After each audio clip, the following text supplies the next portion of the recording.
Welcome back to Voices of Empowerment.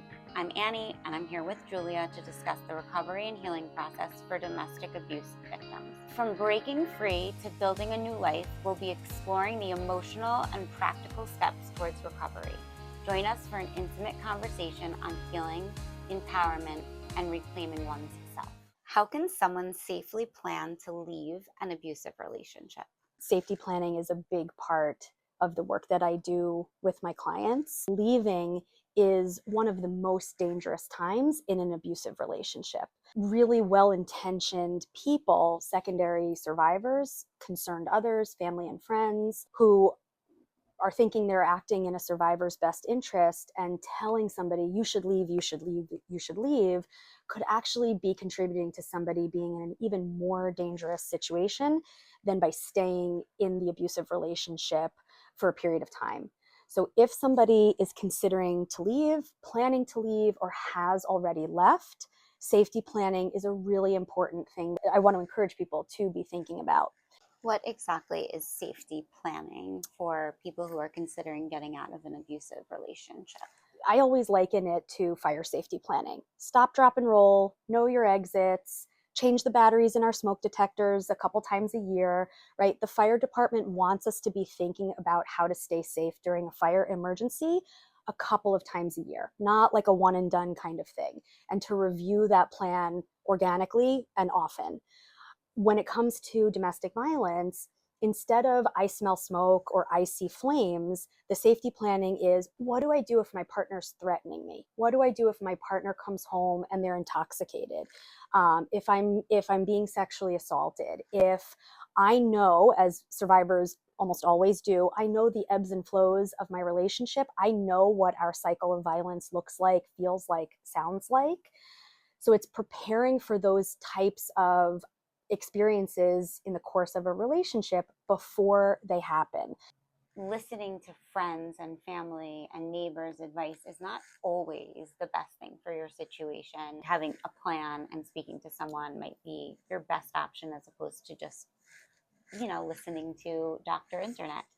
What is a good way to support a friend or a family member during their recovery and healing process? Let the person know that you believe what they're saying. In my experience, I hear lots of things that sound unbelievable. That doesn't mean that they're not true. One of the main reasons why survivors do not come forward and disclose what's happening to them is fear of not being believed. As a friend, as a mother, as a social media personality, what we're discussing now, to me, is the most important topic that we've discussed. People don't understand how cutting their words can be, and that doubting somebody who's telling you their experience is the worst thing you could possibly do for them.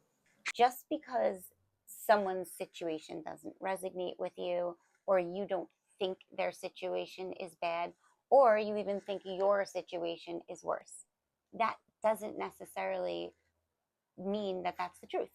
So it's important that you are careful with your words and what you say to people. It takes a lot of strength for someone to post something that makes them vulnerable and someone to seek advice from other women. So keeping a positive, very supportive environment is what we strive for. So I think it's important that people remember that just because this isn't something you think could happen doesn't make you right. If you do not have expertise in abusive relationships or domestic violence, if you are not law enforcement, you don't have to know the facts, the truth, the whole truth, and nothing but the truth to be somebody's supportive friend. How can survivors begin to heal and reclaim their lives after experiencing domestic violence? It's possible to survive these relationships. It's possible to heal from them. Knowing your supports, what they are, how you can find them, where they're located, what they can offer you, your children, your family, is very important. If you have no family, if you have no friends, if you have no access to financial resources, support still exists for somebody like you. Recovery from domestic violence is not easy.